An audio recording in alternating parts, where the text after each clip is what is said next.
على مدى الأيام الأخيرة احنا كنا بتواصل مع الأب مع حسام ومع قسم من الطلاب اللي موجودين هون. يعطيكم العافية أولا شيء للطلاب ترفعوا الرأس على هذا الجهد منذ الحادث المأساوي.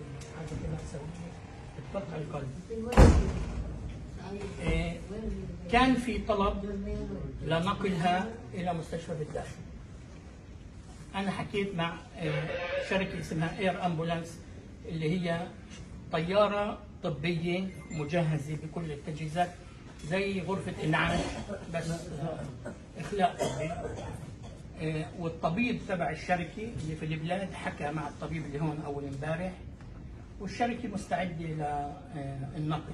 الآن سألت سؤال مباشر بوجود جدها الطبيب المعالج، إذا إحنا بدنا ننقلها شو رأيك الطبي؟ اللي بقرر بالنقل طرفين، الطبيب المعالج والعيلة.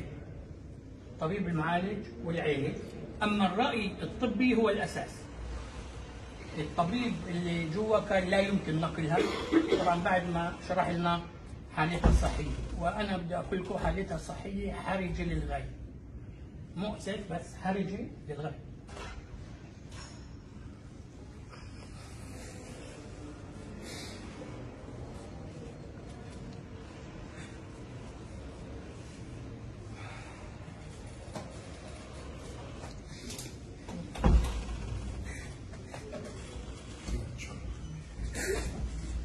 احنا على تواصل برضه مع الجامعة مع المستشفى.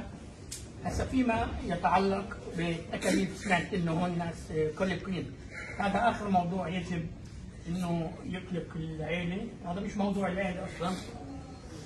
شعبنا بخير في البلد، هي وسام هون موجود في البلد بده يجمعوا وكل مجتمعنا عم بيجمع تكاليف. هذا الموضوع حطوه على جنب مفروغ منه. احنا تفاهمنا ايضا مع اداره المستشفى انهم متفهمين وسيتفهموا بالاخر بتدخل من اخي النائب خليل عطيه اللي منذ اللحظه الاولى كان له تدخل مع الجامعه والمستشفى، وهي نائب العميد موجود هون الدكتور خلدون.